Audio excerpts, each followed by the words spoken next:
नमस्कार साथियों, class again सबकी कक्षा में आप सभी का स्वागत है। साथियों, आज के इस लेक्चर में हम लोग देखने जा रहे हैं इकोनॉमिक्स का पहला चैप्टर जो कि डेवलपमेंट है। आप सभी लोग फटाफट कमेंट करके हमें बताएं कि डेवलपमेंट क्या होता है। What do you understand by development? Development से आप सभी लोग क्या समझते हैं?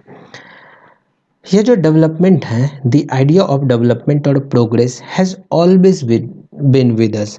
हमारे साथ ये आइडिया ऑफ डेवलपमेंट या आइडिया ऑफ प्रोग्रेस जो है हमारे साथ हमेशा से है।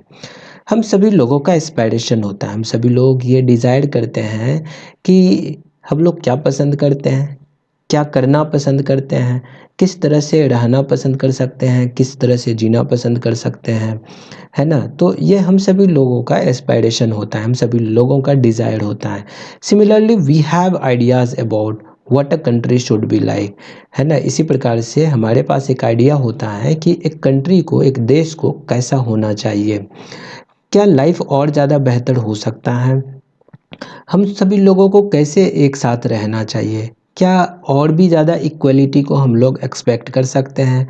तो development involves thinking about all these questions. इन सभी क्वेश्चंस के बारे में जब हम लोग सोचना शुरू करते हैं, जब हमें इनका जवाब मिलना शुरू हो जाता है, तो हम लोग कहेंगे कि ये डेवलपमेंट हो रहा है या नहीं हो रहा है। तो हम इस बात का अंदाज़ा लगा सकते हैं। ठीक है, तो this is a complex task. ऐसा नहीं है कि ये टास्क काफ़ी ज़्यादा आसान है या फिर डेवलपमेंट के बारे में इमेजिन करना आसान है, ऐसा नहीं है, थोड़ा कॉम्प्लेक्स टास्क है। अभी हम लोग जैसे जैसे इस चैप्टर में आगे की तरफ बढ़ेंगे, चीज़ें और ज़्यादा क्लियर होते जाएगा। It is only through a democratic political process that these hopes and possibilities can be achieved in real life। और ये डेमोक्रेटिक प्रोसेस में ही ऐसा संभव है जिसमें कि हम लोग इन सभी चीज़ों को एक्सपेक्ट कर सकते हैं या डेवलपमेंट को एक्सपेक्ट कर सकते हैं। बहुत सारी चीज़ों को इस वाले चैप्टर में हम लोग देखेंगे। सबसे पहले हम लोग देखते हैं कि ये डेवलपमेंट क्या प्रोमिस करता है। अब देखो डेवलपमेंट ना, जैसे कि आप सभी लोगों के मन में डेवलपमेंट के बारे में अगर आप सभी लोगों से पूछे कि आपके लिए डेवलपमेंट का क्या मतलब है, या फिर आप सभी लोग अपने दोस्तों से पूछ सकते हैं कि उनके लिए डेवलपमेंट का क्या मतलब है। तो जैसे जैसे लोग अलग अलग होते जाएंगे, तो उनके लिए डेवलपमेंट का अलग अलग मायने होगा, उनके लिए डेवलपमेंट का अलग अलग मतलब होगा। तो प्रत्येक व्यक्ति का अलग अलग डेवलपमेंट का अपना डेफिनेशन हो सकता है, अपना उनका लॉजिक हो सकता है। तो इस तरह से हम लोग यहाँ पर ये कहेंगे कि डेवलपमेंट में डिफरेंट पीपल का डिफरेंट गोल्स होता है। जैसे कि लैंडलेस या रूरल लेबरर्स की बात करें तो उनके लिए अधिक से अधिक उनको काम मिले, है ना? लोकल स्कूल में उनके बच्चे पढ़ ले, क्वालिटी एजुकेशन उन्हें मिले और उनके साथ किसी प्रकार का कोई सोशल डिस्क्रिमिनेशन ना हो, and they too can become leaders in the village. तो एक गांव वाले के लिए जो कि रूरल लेबरर्स हैं, लैंडलेस लेबरर्स हैं, उनके लिए डेवलपमेंटल गोल्स ऐसा हो सकता है या ऐसा कुछ वो एस्पायर कर सकता है।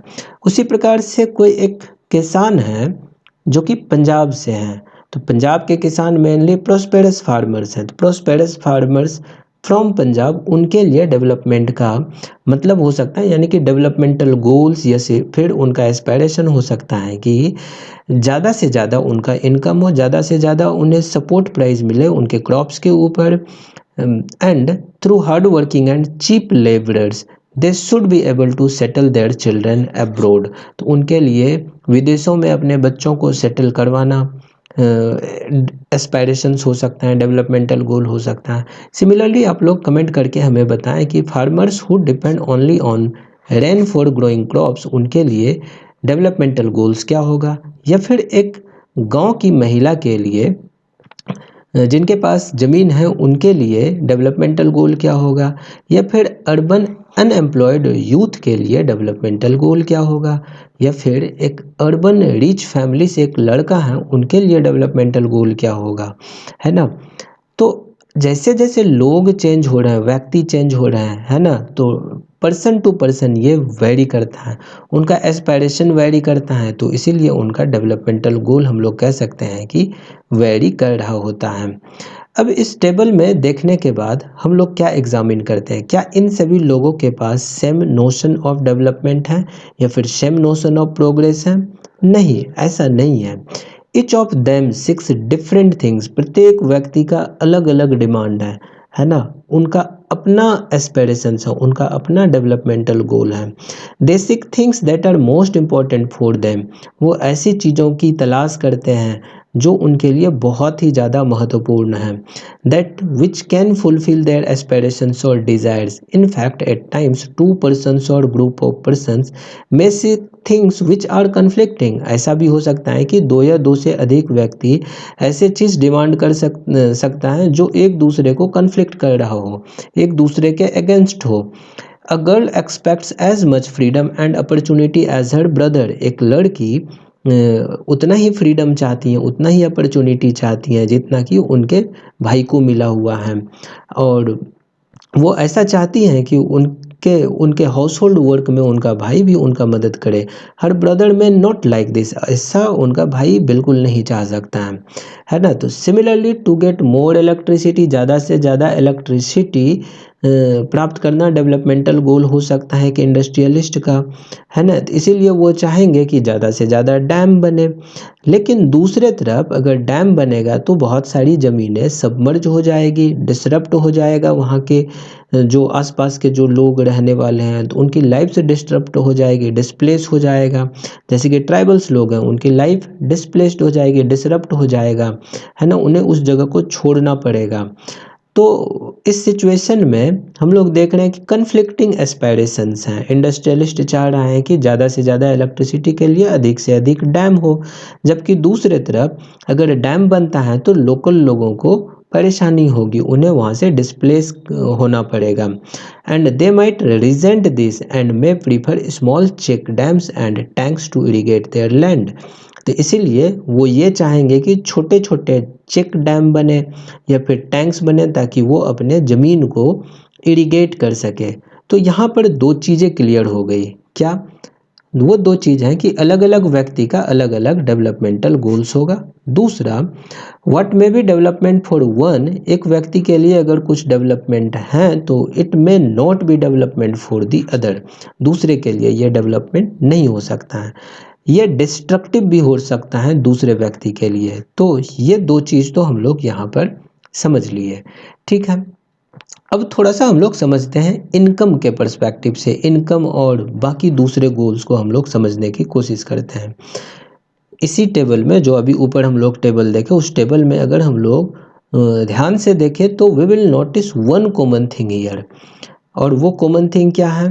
वो कॉमन थिंग है यहाँ पर what people desire are regular work, है ना। जो लोगों को चाहिए वो है regular work, better wages, decent price for their crops, या फिर कुछ ऐसे प्रोडक्ट्स दैट दे और other products that they produce.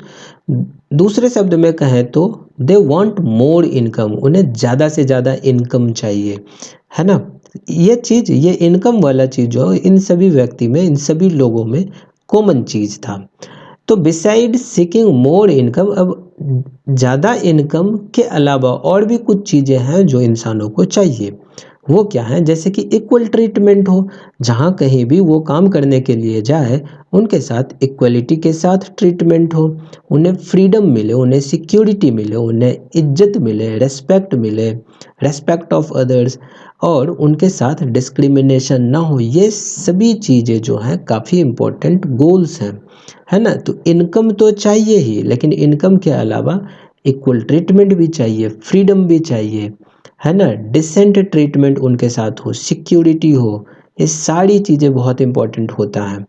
In some cases there may be more important, this may be more important than more income और more consumption, क्योंकि material goods are not all that you need to live, है ना। Material goods की ज़रूरत नहीं है जिंदा रहने के लिए, बिना मटेरियल गुड्स के भी जिंदा रहा जा सकता है, लेकिन लाइफ में सेटिस्फैक्शन के लिए हमें डिग्निटी के साथ जीने के लिए इक्वल ट्रीटमेंट चाहिए, फ्रीडम चाहिए, सिक्योरिटी चाहिए, है ना। ये सभी चीज़ें भी काफ़ी ज़्यादा इम्पोर्टेंट हैं।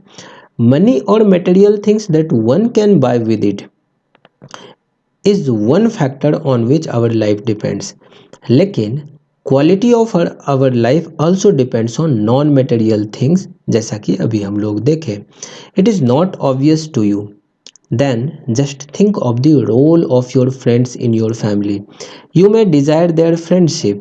Similarly, there are many things that are not easily measured, but they mean a lot to our lives. These are often ignored. However, it will be wrong to conclude that what cannot be measured is not important. एक दूसरा example हम लोग consider करते हैं. अगर तुम्हें एक job मिले, कहीं दूर दराज में जाकर के नौकरी करने पड़े, इनको एक्सेप्ट करने से पहले आप लोग सोचोगे कि इसमें कुछ फैक्टर्स को ज़रूर कंसिडर करोगे इनकम के अलावा, जैसे कि क्या फैसिलिटीज़ मिलेगा आपके फैमिली को, वर्किंग एटमॉस्फेयर कैसा होगा, अपॉर्चुनिटी कैसा मिलेगा, अपॉर्चुनिटी मिलेगा कि नहीं, यानी कि सीखने की अपॉर्चुनिटी मिलेगी या नहीं मिलेगी. दूसरे केसेस में अ जॉब में गिव यू लेस पे, है ना. एक दूसरा जॉब हम लोग कंसिडर करते हैं जहाँ जो हो सकता है कि आपको कम पैसे मिले, लेकिन कम पैसे के साथ में आपको रेगुलर एम्प्लॉयमेंट मिले, जो कि आपके सेंस ऑफ सिक्योरिटी को इंक्रीज कर दे. एक दूसरा जॉब है, एक another job however may offer higher pay but no job security and also have no time for your family. परिवार के लिए भी समय नहीं मिल पा रहा हो, तो this will reduce your sense of security and freedom. तो इसीलिए हम लोग ये कह सकते हैं कि मटेरियल थिंग्स के अलावा हमें नॉन मटेरियल थिंग्स की भी ज़रूरत होती है. और इसी प्रकार से डेवलपमेंट के लिए people look at a mix of goals, लोग अ मिक्स ऑफ गोल्स के ऊपर ध्यान देते हैं, है ना. It is true that if a women are engaged in paid work their dignity in the household and society increases. ये बिल्कुल सच है कि अगर एक महिला इंगेज होती हैं किसी तरह के पेड वर्क में, तो उनकी डिग्निटी इंक्रीज होती है हाउस होल्ड में, है ना, सोसाइटी में उनकी डिग्निटी इंक्रीज होती है. लेकिन however it is also the case that if there is respect for women, there would be more sharing of household work and a greater acceptance of women working outside. A safe and secure environment may allow more women to take up a variety of jobs to run a business. So, hence, the developmental goals that people are not only about better incomes but also about other important things in their life, है ना. तो इसीलिए developmental goals की अगर बात करें तो developmental goals में सिर्फ बेटर इनकम ही इम्पोर्टेंट नहीं है, बल्कि इनके अलावा बाकी दूसरे फैक्टर्स जो हैं वो भी काफ़ी ज़्यादा इम्पोर्टेंट हो जाता है. ठीक है, तो अब बात आती है नेशनल डेवलपमेंट. नेशनल डेवलपमेंट क्या है? तो किसी भी इंडिविजुअल्स की अगर हम लोग बात करें तो इंडिविजुअल सीक डिफरेंट गोल्स. नमस्कार साथियों, क्लास अगेन सबकी कक्षा में आप सभी का स्वागत.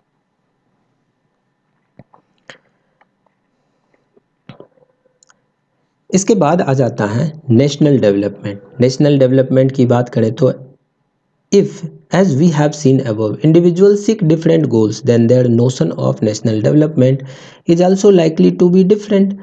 अगर हम लोग देखें तो अलग अलग व्यक्ति का अलग अलग डेवलपमेंटल गोल्स हैं, अलग अलग एस्पायरेशंस हैं. और अगर अलग अलग एस्पायरेशंस हैं तो इसका मतलब ये हुआ कि नेशनल डेवलपमेंट को लेकर के भी उनका नोशन अलग अलग होगा. तो अगर आप सभी लोग अपने दोस्तों के बीच में भी अगर इन चीज़ों को डिस्कस करें तो उनमें भी जो है डेवलपमेंटल गोल्स जो हैं उनमें हम लोग अलग अलग नोटिस कर पाएंगे. तो most likely you would find that different students in the class have given different answer to the above question, and in fact you might yourself think of many different answers, है ना. आपके मन में भी बहुत सारे अलग अलग आंसर्स आएंगे and not be too sure of any of these, और इनको लेकर के भी आपके मन में संदेह ही रहेगा, श्योर नहीं हो पाएंगे. And it is very important to keep in mind that different persons could have different as well as conflicting notion of a country's development. तो इसलिए हम लोग यहाँ पर ये कह सकते हैं कि अलग अलग व्यक्ति का अलग अलग एस्पिरेशन हो सकता है, और ये एस्पिरेशन, है ना, कन्फ्लिक्टिंग भी हो सकता है, कन्फ्लिक्टिंग नोशंस भी हो सकता है कंट्री के डेवलपमेंट को लेकर के. तो however can all the ideas be considered equally important? क्या सभी आइडियाज़ को इक्वली इम्पोर्टेंस देना चाहिए? और if there are conflicts, how does one decide? What would be a fair and just path for all? We also have to think whether there is a better way of doing things. है ना? Would the idea benefit a large number of people or only a small group? National development means thinking about all these questions. National development का मतलब इन सभी questions के बारे में सोचना है ना? Thinking about all these questions. अब इस फिगर को हम लोग देखते हैं यहाँ पर। Look at the picture on the right. What should be the developmental goal for such an area? इस तरह के एरिया के लिए डेवलपमेंटल गोल्स क्या हो सकता है? इस न्यूज़पेपर रिपोर्ट को हम लोग पहले पढ़ते हैं, उसके बाद है ना इनके ऊपर विचार करते हैं। A vessel dumped 500 tons of liquid toxic waste into open air dumps in a city and in the surrounding sea. This happened in a city called Abidjan in Ivory Coast, a country in Africa. The fumes from the highly toxic waste caused nausea.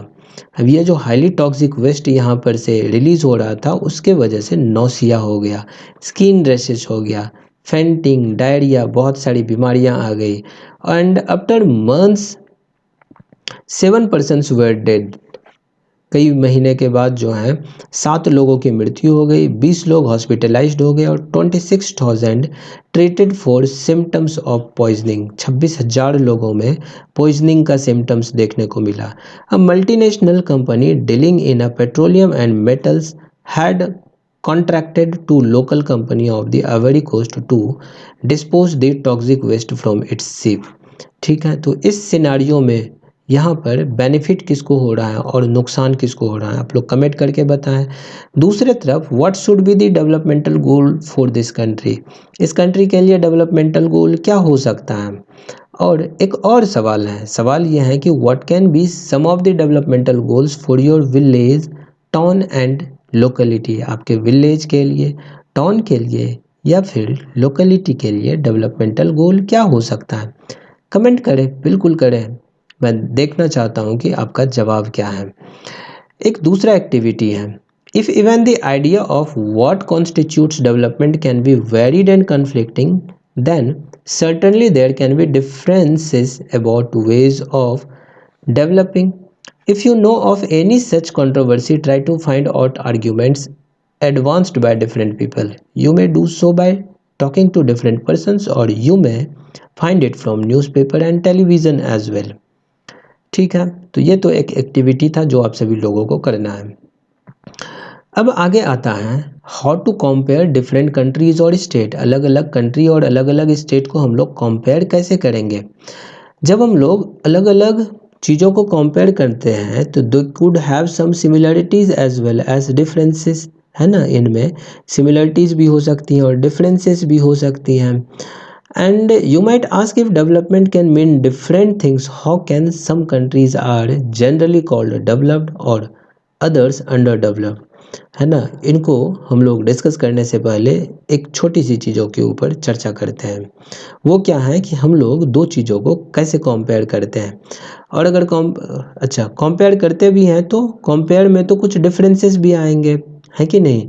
तो इसका मतलब ये थोड़ी है कि सिर्फ differences ही हैं, उसमें सिमिलरिटीज़ भी हैं। तो which aspect do we use to compare them? किस एस्पेक्ट को हम लोग यूज़ करेंगे दोनों कंट्रीज़ को कंपेयर करने में? तो इनको समझने के लिए हम लोग है ना एक स्टूडेंट को लेते हैं in the class itself. How do we compare different students? अलग अलग स्टूडेंट्स को हम लोग कैसे कंपेयर करते हैं?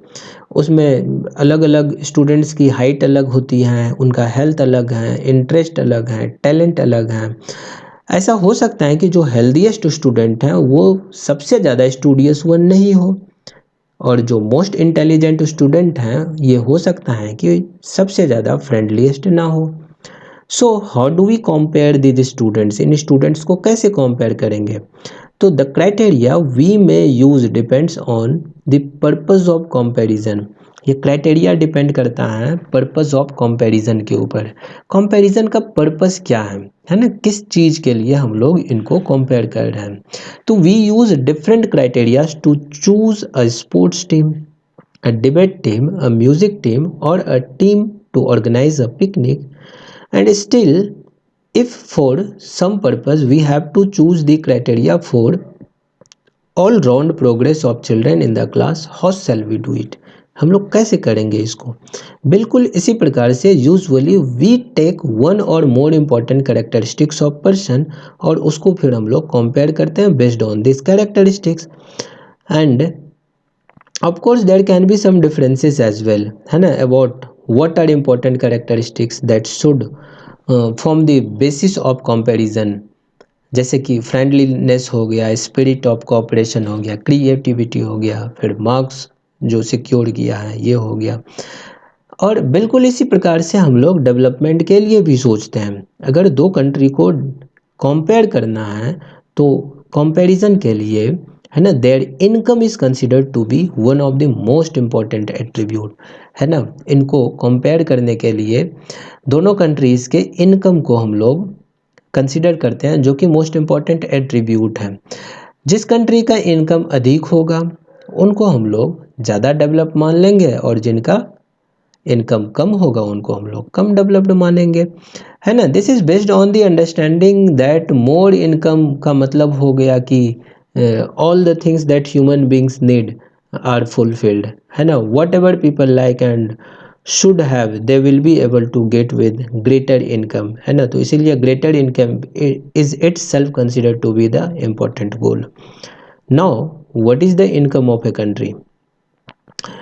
Income of a country is the income of all the residents of the country. उस कंट्री में जितने भी लोग रेजिडेंट्स हैं उन सभी लोगों का जो इनकम होगा उनको अगर हम लोग जोड़ लेंगे, that is the income of the country.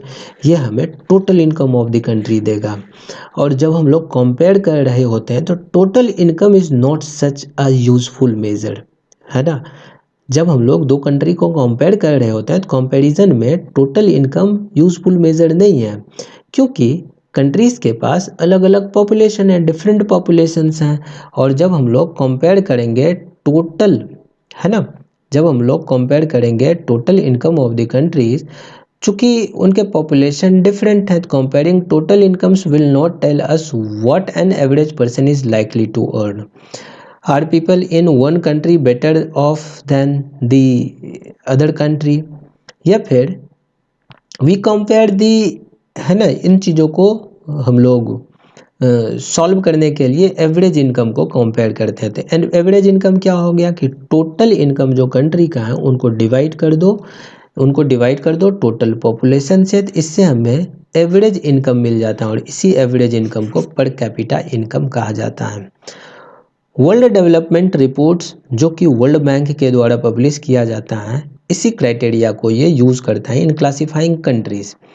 जिस भी कंट्री का पर कैपिटा इनकम 63,400 यूएस डॉलर पर अनम से ऊपर है, 2023 का ये डेटा है, तो 2023 में अगर किसी भी कंट्री में पर कैपिटा इनकम 63,400 यूएस डॉलर हैं या उससे अधिक हैं तो उस कंट्री को डेवलप्ड कंट्री कंसीडर किया जाएगा।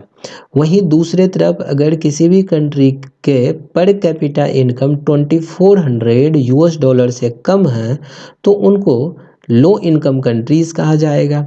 जबकि ऐसा कंट्री जिनका पर कैपिटा इनकम 2400 से 63,400 के बीच में है उनको हम लोग मिडिल इनकम कंट्री कहेंगे। ठीक है, तो इस तरह से हम लोग तीन कैटेगरीज में, यानी कि वर्ल्ड बैंक ने तीन कैटेगरीज में कंट्रीज को डिस्ट्रीब्यूट किया या फिर डिवाइड किया है। तो इंडिया किस कैटेगरी में आता है? India low middle income country में आता है। क्यों आता है लो मिडिल इनकम कंट्री में? क्योंकि इंडिया का पर कैपिटा इनकम 2023 में 10,030 यूएस डॉलर पर अनम था और जो रिच कंट्रीज़ हैं excluding countries of Middle East and certain other small countries are generally called developed countries, है ना। कुछ कंट्रीज़ को अगर हम लोग छोड़ दें, जैसे कि अफ्रीका हो गया, मिडिल ईस्ट हो गया, यहाँ के कुछ कंट्रीज़ को छोड़ दें तो लगभग जो कंट्रीज़ हैं वो डेवलप्ड कंट्रीज़ की गिनती में आते हैं। तो आप सभी लोग इनको एक तरह से देख सकते हैं कि जो मिडिल ईस्ट वाला रीजन है, तो मिडिल ईस्ट वाले रीजन में कुछ कंट्रीज़ काफ़ी ज़्यादा पुअर हैं। उसी प्रकार से साउथ अफ्रीका में बहुत सारे ये जो अफ्रीका कॉन्टिनेंट है यहाँ पर भी बहुत सारे ऐसे कंट्रीज़ हैं जो कि काफ़ी ज़्यादा पुअर हैं, और इनको छोड़ कर के दुनिया के लगभग देश जो हैं वो डेवलप्ड कंट्रीज़ में गिनती में आते हैं।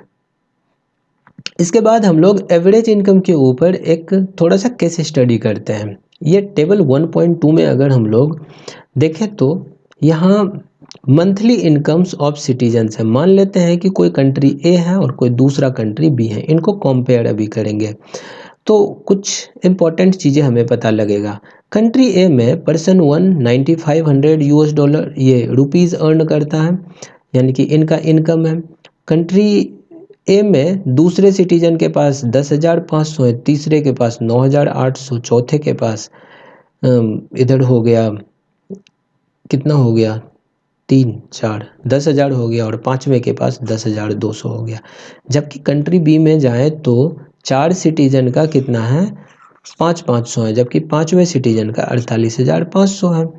यहाँ पर क्या नज़र आ रहा है, यहाँ एक चीज़ नज़र ये आ रहा है कि कंट्री बी में मैक्सिमम लोग क्या हैं, गरीब हैं, जबकि एक व्यक्ति के पास एक्यूमुलेशन ऑफ वेल्थ दिख रहा है। अगर इसका एवरेज निकालेंगे, इनका एवरेज निकालेंगे तो इसके एवरेज में क्या होगा कि ये अपने एक्चुअल नंबर से काफ़ी अधिक चले जाएगा, काफ़ी ऊपर चले जाएगा। जबकि कंट्री ए के एवरेज इनकम को अगर हम लोग निकालें तो यहाँ सभी का इनकम 10,000 के आसपास रहने वाला है। इस हिसाब से कंट्री ए जो है वो ज़्यादा बेटर है, जबकि कंट्री बी में ये फॉल्स फिगर आ गया है ना। इनके पास सिटीजन 1 के पास एक्चुअल में तो इनका इनकम 500 ही है, लेकिन इनका इनकम जो है, एवरेज इनकम जो है वो 10,000 रुपीज़ के लगभग जा रहा है। तो इससे जो है ये परेशानी है, एक बड़ी परेशानी है ना। तो यहाँ हम लोग are both the equally developed, are both equally developed, perhaps some of us like to live in country B, है ना। if we are assured of being its fifth citizen, अगर हम लोग ये पांचवा वाला सिटीजन होते, but if it is a lottery that decides our citizenship number, then perhaps most of us will prefer to live in country A, even though both the countries have identical average income। दोनों country का लगभग बराबर average income है। Country a is preferred because it has more equitable distribution. Country a को ज़्यादा prefer किया जाएगा क्योंकि यहाँ पर इक्विटेबल डिस्ट्रीब्यूशन ऑफ वेल्थ है। In this country people are neither very rich nor extremely poor. यहाँ कंट्री पीपल ना ही बहुत ज़्यादा अमीर हैं ना बहुत ज़्यादा गरीब हैं। दूसरे तरफ most citizens in country B are poor and one person is extremely rich. एक पर्सन एक्सट्रीमली रिच है, बाकी सारे लोग गरीब हैं। तो while average income is useful for comparison, it does not tell us how this income is distributed among the people, है ना। तो इस तरह से इस केस स्टडी में हमें काफ़ी इंपॉर्टेंट चीज़ें सीखने को मिला कि कंट्री ए में लोग रहना पसंद करेंगे जबकि कंट्री बी में रहना पसंद नहीं करेगा, जबकि दोनों कंट्री का एवरेज इनकम सेम ही है, और सेम होने के बावजूद भी जो है कंट्री बी में लोग रहना पसंद नहीं करेगा क्योंकि यहाँ पर इक्विटेबल डिस्ट्रीब्यूशन ऑफ रिसोर्सेस नहीं है। तो इस तरह से यहाँ पर हमें देखने को मिलता है। तो इनकम और अदर क्राइटेरिया में यहाँ पर 3 स्टेट दिया हुआ है इंडिया का, और इनका पर कैपिटा इनकम दिया हुआ है 2021-22 का ये डेटा है। हरियाणा, केरला और बिहार। हरियाणा में 2,64,729 पर कैपिटा इनकम है। केरला में 2,34,405 है, जबकि बिहार में 47,498 है। अब इसको हम लोग देखते हैं। When we look at the individual aspirations and goals, we found that people not only think of better income but also have goals जैसे कि security, respect for others, equal treatment, freedom, ये सभी चीज़ें उनके दिमाग में रहते हैं। Similarly, when we think of a notion of a reason, we may, besides average income, think of other equally important attributes as well। तो what could be those attributes, वो एट्रीब्यूट्स क्या हो सकता है, let us examine this through an example. ये जो 1.3 table हम लोग देखें, इस टेबल में क्या देखें, पर कैपिटा इनकम हरियाणा, केरला, बिहार, है ना, इनका पर कैपिटा इनकम देखें। Actually, these figures are of per capita net state domestic product at current price for 2021-22. Let us ignore what this complicated term exactly mean, and roughly we can take it to be the per capita income of the state. अब we find that the three Haryana has the highest पर capita income. Haryana का यहाँ अगर देखा जा सके तो हरियाणा का पर कैपिटा इनकम हाईएस्ट है और बिहार सबसे नीचे है। इसका मतलब ये हो गया कि on an average a person in Haryana earn 2,64,729 एक साल में, जबकि ऑन एन एवरेज जो बिहार में के लोग हैं वो लोग अर्न कर रहे हैं अराउंड 47,500। तो इसीलिए per capita income were to be used as the measure of development. Haryana अगर पर कैपिटा इनकम को यहाँ मेजर ऑफ डेवलपमेंट के रूप में यूज़ किया होता तो Haryana will be considered the most developed और Bihar the least developed state of the three, है ना। तो now let us look at some other important datas, है ना, जिससे कि हम लोग यहाँ और डिफरेंसेस को समझ सकते हैं। हरियाणा, केरला और बिहार की बात करें तो यहाँ का इन्फेंट मोर्टलिटी रेट जो है हरियाणा का 28 है, इनका इनकम काफ़ी अधिक था। बिहार का पर infant mortality rate that is 27, जबकि केरला का मात्र 6 है। लिटरेसी रेट की बात करें तो केरला में 94% है, बिहार में 62% और हरियाणा में 82%। और net attendance ratio secondary stage के की अगर बात करें तो नेट अटेंडेंस रेशियो हरियाणा में 73 है, केरला में 94 है, जबकि बिहार में 69 है।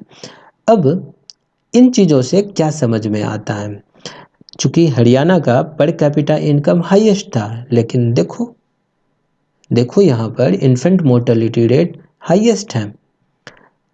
केरला का पर कैपिटा इनकम सेकेंड नंबर पे था और सेकेंड नंबर पे रहने के बावजूद भी जो है इनका इन्फेंट मोर्टेलिटी रेट मात्र 6 है। तो ये टेबल क्या शो कर रहा है, पहला कॉलम को अगर हम लोग देखें तो in Kerala out of 1000 children born 6 died before completing 1 year of age, जबकि दूसरे तरफ हरियाणा में the proportion of children dying within 1 year of birth was 28, which is nearly 3 times more than that of Kerala. दूसरी तरफ पर कैपिटा इनकम हरियाणा का अधिक है केरला से। Just think of how dear you are to your parents. Think of how everyone is so happy when a child is born. Now try to think of parents whose children died before they even celebrate their first birthday. कितना ज़्यादा दर्दनाक होता होगा। दूसरा, note the year to which this data pertains, 2018 का ये data है ना। So we are not talking of old times, it is 70 years after independence, है ना, when our metro cities are full of high rise buildings and shopping malls। यहाँ पर problem जो है that does not end with infant mortality rate। अंतिम column को अगर हम लोग देखें तो ये क्या शो कर रहे हैं, अबाउट 1/3 ऑफ द चिल्ड्रन जिनका उम्र 15 से 17 साल हैं बिहार में, they are not attending schools in secondary classes. इसका मतलब ये हो गया कि if you went to school in Bihar, nearly 1/3 of your class friends would be missing, and those who could have been in school are not there, and if this had happened to you, you would not be able to read what you are reading now, है ना। अगर ऐसा हुआ होता आप लोगों के साथ में तो आप सभी लोग अभी पढ़ नहीं रहे होते, कहीं काम धंधा कर रहे होते, है ना। तो इतने वर्ष बीत गए आज़ादी के, लेकिन फिर भी सिचुएशंस वैसा का वैसा ही है, बहुत ज़्यादा इम्प्रूव नहीं हो पाया हम, ठीक है। तो यहाँ हम लोग ये चीज़ देख पा रहे हैं। पब्लिक फैसिलिटीज़ की बात करें, अगला टॉपिक आता है, how is it that the average person in Haryana has more income than the average person in Kerala but lags behind in this crucial areas. इनका कारण क्या है, money in your pocket can not buy all the goods and services that you may need to live well, है ना। अच्छे से सही तरीके से जीवन जीने के लिए पैसे अगर आपके पॉकेट में है ना तो it can not buy all the goods and services, सारे गुड्स और सर्विसेज ये खरीद के आपको नहीं दे सकता है। तो इसीलिए income by itself is not a completely adequate indicator. of material goods and services that citizens are able to use. जैसे normally your money cannot buy you a pollution free environment or ensure you get unadulterated medicines unless you can afford to shift to a community that already has all these things. Money may not be able to protect you from infectious disease. Infectious disease से आपको पैसे नहीं बचा सकते हैं unless the whole of your community takes preventive stage. Actually, for many of the important things in life, the best way, also the cheapest way to provide these goods and services are collectively. Just think, will it be cheaper to have collective security for the whole locality or for each house to have its own security staff? What if no one other than you in your village or locality is interested in studying? Would you be able to study? क्या आप लोग पढ़ पाओगे? Not unless your parents could afford to send you to some private school elsewhere.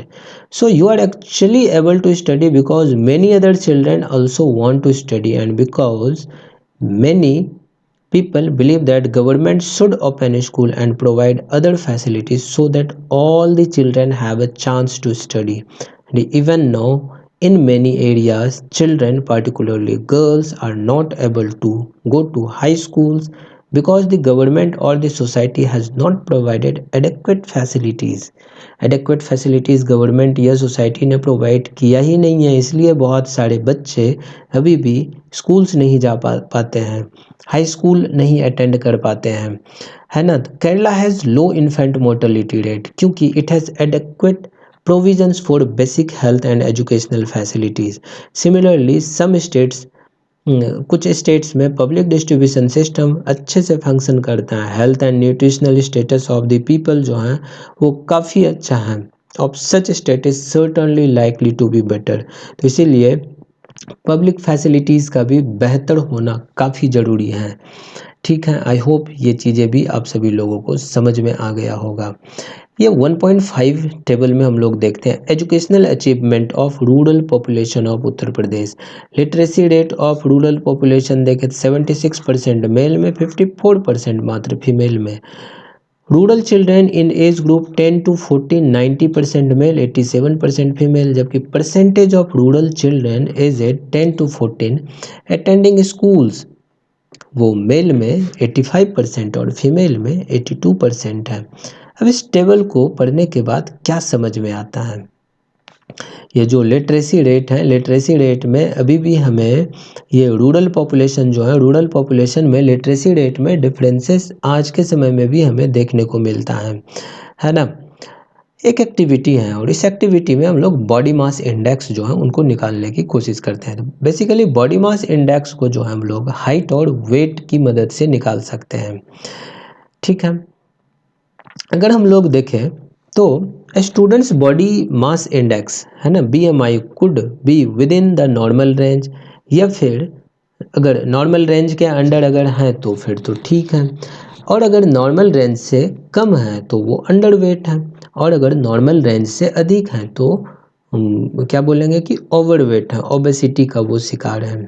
ठीक है, तो body mass index को निकालने के लिए हम लोग क्या करेंगे कि प्रत्येक स्टूडेंट्स का, जैसे कि एक क्लास ले लेते हैं, क्लास में जो स्टूडेंट्स हैं प्रत्येक स्टूडेंट्स के हाइट और वेट को हम लोग मेज़र कर लेंगे।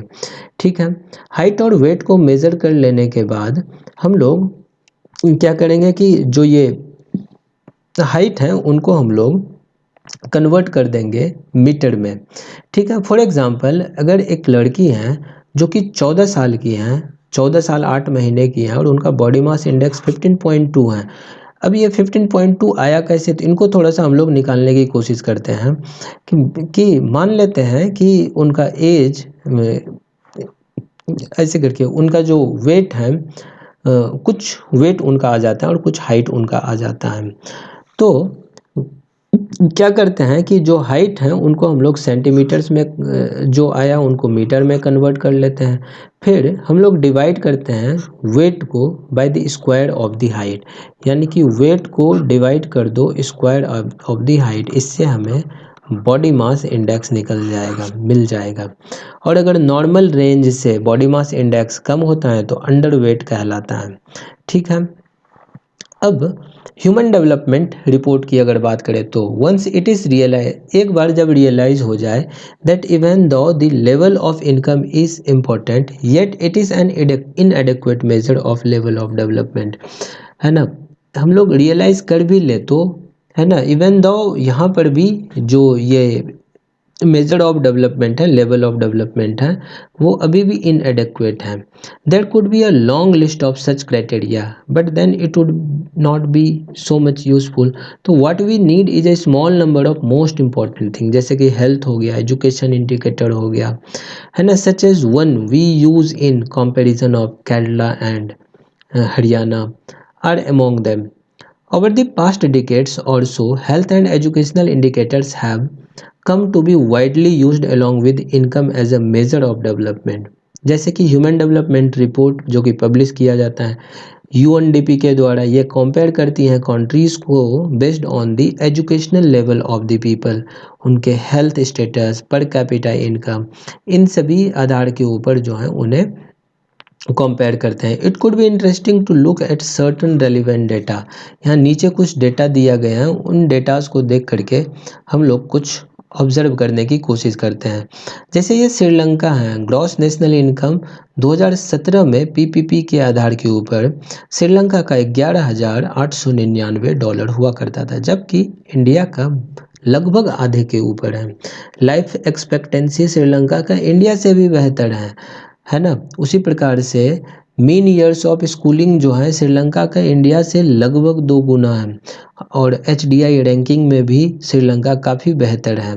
तो यहाँ से इस टेबल में हमें क्या देखने को मिलता है, it is surprising that a small country in our neighbourhood, जैसे कि श्रीलंका हो गया, it is much ahead of India in every respect and a big country like ours has such a low rank in the world. कितना low rank है, 134 पे आता है, 134 HDI rank है, ह्यूमन डेवलपमेंट इंडेक्स में रैंकिंग है।